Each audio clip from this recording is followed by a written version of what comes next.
Espiritu Santo. Amen. Ngayong linggo ito ay pinagdiriwang natin ang kapistahan ng katawan at dugo ng ating Panginoon, Corpus Christi. At ito ang ating tinatanggap kung tayo ay nakikinabang sa ating pagmumunyon. Sumayin niyo ang Panginoon. At sumayin niyo rin. Ang pagbasa sa Banal na Ebanghelyo ayon kay Juan. Luwalhati sa iyo, Panginoon. Nang panahon yun, winika ni Jesus sa mga Hudyo, "Ako ang tinapay na buhay na galing sa langit. Ang kumakain ng tinapay na ito ay mabubuhay magpakailanman. Ang tinapay na ibibigay ko ay ang aking katawan sa ikabubuhay ng daigdig." Dahil diyan nagtalo-talo ang mga Hudyo. Paano niya maipapakain sa atin ang kanyang laman?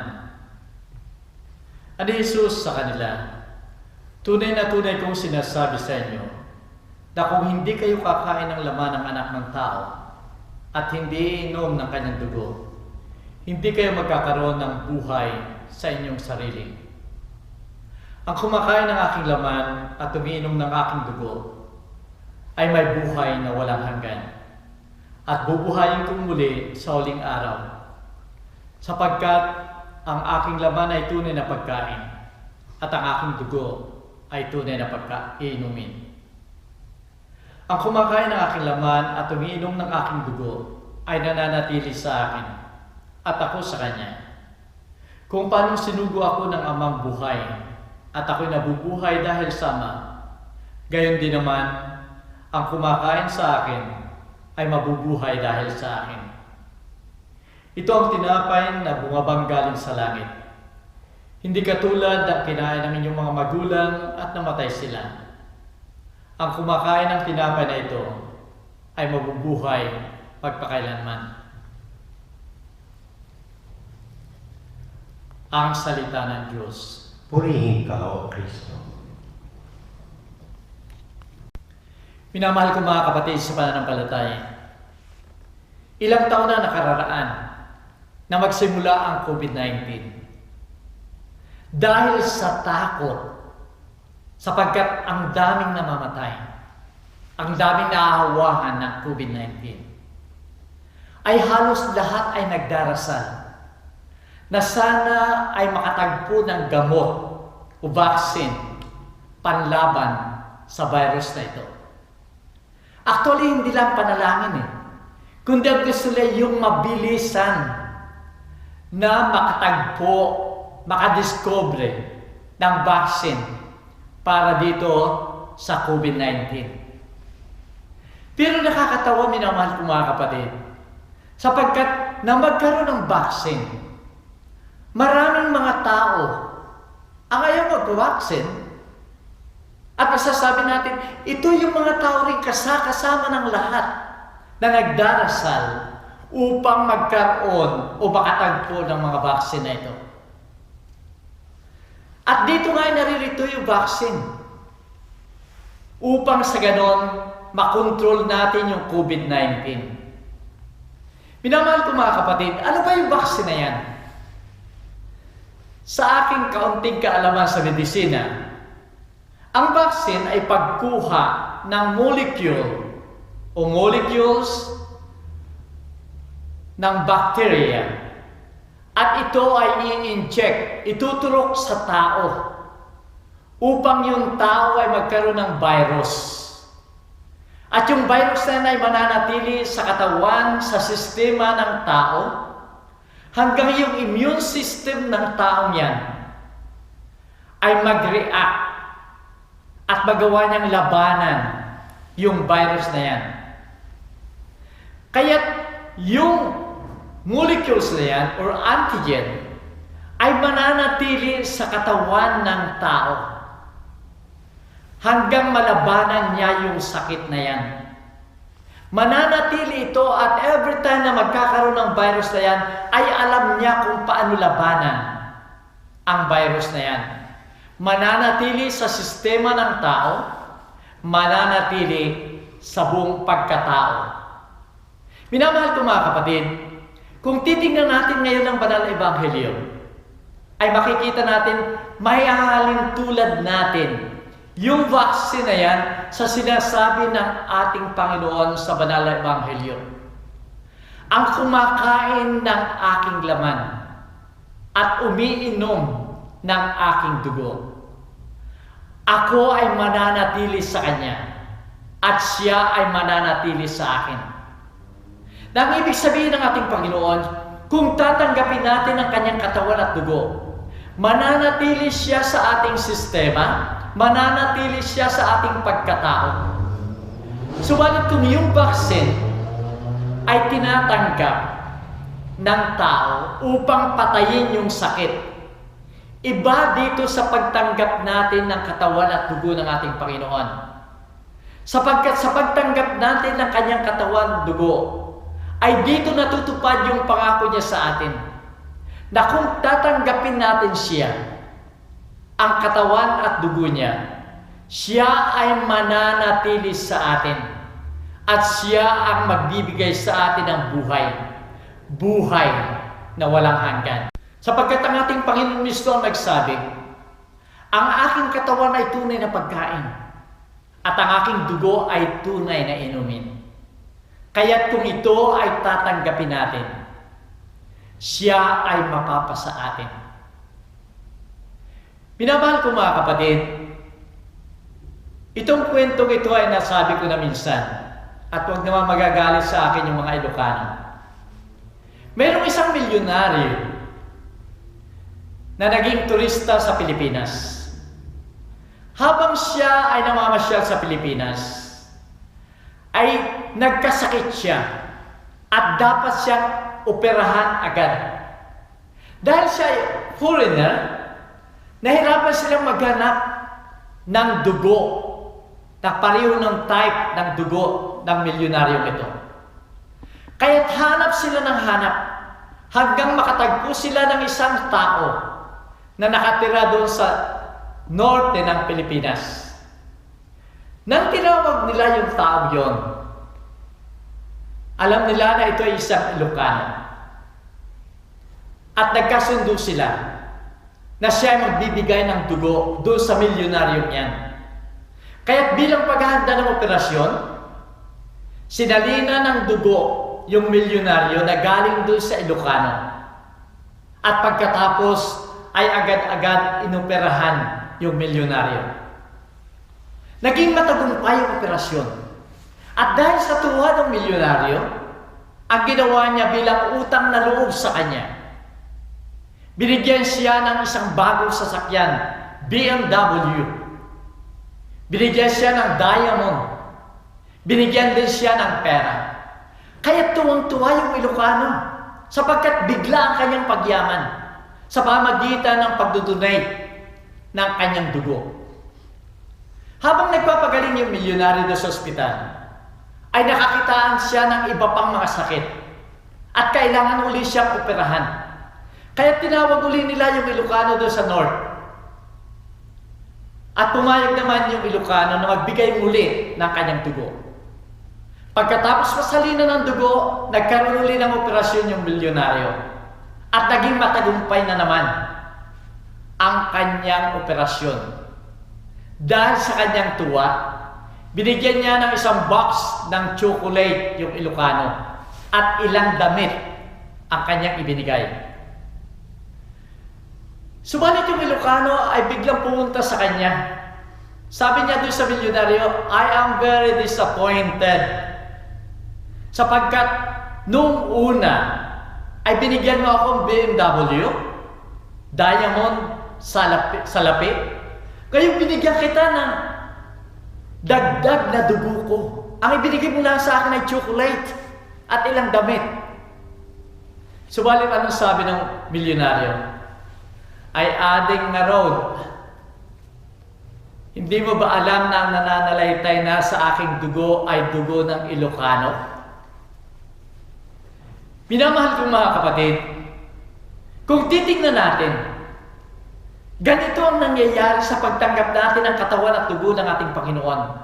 Ang nananalaytay sa ating dugo, sa ating katawan, sa buo nating pagkatao, ay yung pagka-Diyos ng ating Panginoon. Subalit ang katanungan sa ating ngayon, lalong-lalo na sa ating mga Kristiyanong mga Katoliko, ang nananalaytay ba sa inyong katawan, sa inyong dugo, sa inyong pagkatao, ayun nga bang si Kristo ay nasa inyo? Bago ninyo sagutin ang katanungan yan, gusto ko munang ipaliwanag ano yung katugunan o ano yung kahulugan ng ating ipinagdiriwang sa linggong ito. At maaaring itong magbigay sa inyo ng tamang kasagutan o kaya ay masasagot ninyo ng maayos itong katanungan ito. Ang kapistahang pinagdiriwang natin ngayon ay kapistahan ng katawan at dugo ng ating Panginoon. Para bigyan ko kayo ng background, noong 13th century, si Pope Urban XIV ang siyang nagtatag o siya ang nagsabi na dapat ipagdiwang ng buong simbahan, bigyang parangal ng buong simbahan ang katawan at dugo ng ating Panginoon.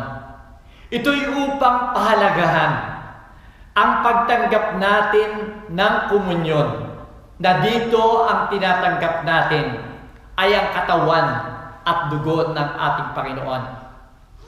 Nung mga araw na yun ay mayroong isang pari pa rin na sa kanyang pagdiriwang ng Santa Misa, habang siya ay nagmimisa, siya lagi ay nagdududa kung yung ang binabasbasan niyang tinapay at alak ay tunay na nagiging katawan at dugo ng ating Panginoon.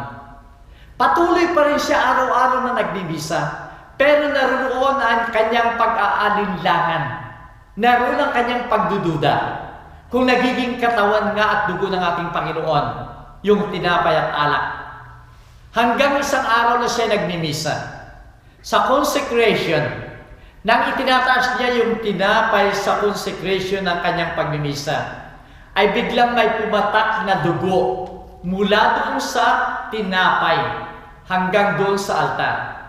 At pasimula noon, siya ay naniwala na sa kanyang pagmisa, sa consecration, ay nagiging katawan at dugo ng ating Panginoon ang tinapay at alak. Ang tawag dito ay yung transubstantiation. Nang ibig sabihin yung tinapay sa consecration ay nagiging katawan ng ating Panginoon at yung alak ay nagiging dugo ng ating Panginoon. At kung ito ay tatanggapin natin sa komunyon, na-absorb natin yung kanyang buhay. Buhay niya at buhay ng kanyang Ama. Sapagkat siya nagsasabi, ako ay nanggaling sa Ama, at ang Ama ay nabubuhay sa akin. Kaya't ang ating pagtanggap ay pakikiisa natin sa Diyos, sa ating Panginoon. Sinasabi sa ikalawang pagbasa, sa sulat ni San Pablo sa mga taga-Corinto, sa pamagitan ng isang tinapay, ay nakikiisa tayo sa buong simbahan. Nakikiisa tayo sa bawat kasapi ng ating simbahan. Kaya sa pagtanggap ng katawan at dugo ng ating Panginoon, nakikiisa tayo sa ating Panginoon at nakikiisa tayo sa buong simbahan, sa lahat ng kasapi nito. Ngayon ay balikan natin yung katanungan. Ang nananalaytay ba sa inyong katawan, sa inyong dugo, ay buhay ng Diyos? Minamahal ko mga kapatid, kung hindi natin kayang sagutin ito, o kaya ay hindi natin kayang sagutin ng oo ang katanungan ito, maaring tayo nagkukulang, may pagkukulang pa tayo. Pagkukulang sa isang buhay na nabubuhay ng mga kasapi ng ating simbahan. Maaring tayo ang ating relasyon sa buong simbahan ay hindi tunay at hindi maganda. Sapagkat kung tayo ay mayroong kagalit natin ang miyembro ng ating simbahan at tayo nagsisimba, hindi natin mararamdaman ang Diyos sa ating buhay. Kung tayo may problema sa ibang tao, halimbawa sa ating pamilya, at tayo nagsisimba, kung yung galit na yon ay naroon sa ating puso, dahil mayroon hindi tayong matanggap na kapwa lalong-lalo sa pamilya, mayroon tayong hindi mapatawad na mga tao sa ating community, hindi natin kailanman mararamdaman ang buhay ng Diyos sa ating sarili. Kung ating community, ating simbahan, o yung mga kinasasapian natin ay nagkakawatak-watak at hindi mo makikita doon ang sinasabing isang simbahan, isang community dahil tumatanggap ng iisang tinapay, tayo ay hindi makakaramdam ng buhay ng ating Panginoon. Minamahal kong mga kapatid, kung hindi tayo nagkakaisa at hindi natin nararamdaman sa ating buhay ang ating Panginoon, ay maaaring katulad tayo ng mga Hudyo na sila ay nagtatalo-talo kung papaano ibibigay ng ating Panginoon ang kanyang katawan. Hindi nila naunawaan ang sinasabi ng ating Panginoon sapagkat ang katanungan nila ay mali. Ang katanungan nila ay how? Papaano ibibigay ang katawan? Samantalang ang sinasabi ng ating Panginoon, why? Bakit niya ibibigay ang kanyang katawan at dugo sa atin? Kung dito silang magko-concentrate sa katanungan ito, masasabi natin na bakit ibibigay ng Diyos ang kanyang buhay para sa atin, ang kanyang katawan at dugo sa atin. Ito'y sapagkat minamahal niya tayong lahat at dahil sa pagmamahal niyan, gusto niya tayo nabigyan ng pagkain. Gusto niya tayo nabigyan tayo ng buhay. Kahit kung titignan natin sa Old Testament, sa first reading, makikita natin yung mga Israelita na sila ay nagagalit sa ating Panginoon. Tinatanong nila ang ating Panginoon, dinala mo ba kami sa desyertong ito para kami ay magutom at mamatay? Subalit, ipinakita ng ating Panginoon yung pagmamalasakit. Ipinakita natin ng ating Panginoon yung kanyang pagmamahal. Siya ay nagbigay sa kanila ng tubig kahit nanggagaling sa mga batuhan. Siya nagbigay ng pagkain, yung mana ay kanilang kinuha na ibinigay ng ating Panginoon. Sila ay inalagaan ng ating Panginoon laban sa kanilang mga kaaway. Ganito ang pagmamahal ng ating Panginoon sa ating lahat. Kaya ibinibigay niya ang kanyang buhay. Sa New Testament ay lalong higit ang kanyang ginawa. Sapagkat dito nga ay sinasabi niya, kung ang inyong mga magulang ay kumain ng mana sa disyerto at sila'y namatay, ngayon ang ibibigay ko naman ay yung aking katawan at dugo. At ang katawan at dugo na ito ay hindi kayo mamamatay magpakailanman, kundi ito ang magbibigay sa inyo ng buhay na walang hanggan. Minamahal ko mga kapatid, sa napaka-ordinaryong pagtanggap, halimbawa ang pagkain ng gulay, pagkain ng tinapay, isda, karne. Pag yan ay natanggap natin o kinain natin, nawawala yung identity ng lahat ng ito pag pumasok sa ating katawan. Subalit sa ating Panginoon ay iba. Pag tinanggap natin ang kanyang katawan at dugo at pumasok sa ating katawan, yung kanyang identity ay naroon pa rin. Yung kanyang pagka-Diyos ng kabanalan at kalwalatian ay naroon pa rin. Pero hindi siya namamatay. Tayo ang nagbabago ayon sa Kanya sapagkat tayo ay nakikiisa sa kanyang kabanalan at kaluwalhatian. Ito ang napakaganda na bunga ng pagtanggap ng katawan at dugo ng ating Panginoon. Sa ating kulturang mga Pilipino, minamahal ko mga kapatid, ay napakalakas yung utang na loob. Na kung tayo makatanggap ng mabuting bagay galing sa ibang tao, ito man ay maliit, ito man ay malaki, ito'y hindi natin makakalimutan. At kung maaari, gantihan natin ang kabutihan doon sa nagbigay sa atin ng bagay na ito. Sa ating Panginoon, hindi maliit ang binigay niya sa atin, kundi napakalaki. Ang buo niyang pagka-Diyos, ang buo niyang pagkatao ay inialay sa atin. Sana sa ating pagtanaw ng ating ng loob sa Kanya, sana sa pagtanggap natin mamaya kung tayo magpupunta sa misa, kung tayo tatanggap ng Kanyang katawan at dugo sa komunyon, tuwing tayo ay sisimba, sana ay tignan natin, ipakita natin yung tapat at malakas na pananampalataya sa Kanya, na ito nga ang ating Panginoon, na ang tinatanggap natin ay tunay na katawan ng ating Panginoon, sapagkat Siya ang nagsasabi, ang aking katawan ay tunay na pagkain, ang aking dugo ay tunay na inumin. At ang tumatanggap nito, ako'y mapapasa Kanya at Siya bibigyan ko ng buhay na walang hanggan. Sumayin niyo ang Panginoon. At sumainyo rin. Minamahal ko mga kapatid, ang ating Panginoon na nagsasabi sa atin na Siya ang magbibigay sa atin ng buhay na walang hanggan. Sana malimit natin tanggapin ang Kanyang katawan at dugo sa Santa Misa upang ito magbigay sa atin ng lakas at buhay. At naway pagpalain ko ng makapangyarihan Diyos, Ama, Anak, at Espiritu Santo. Amen. Kumain na ng payaman.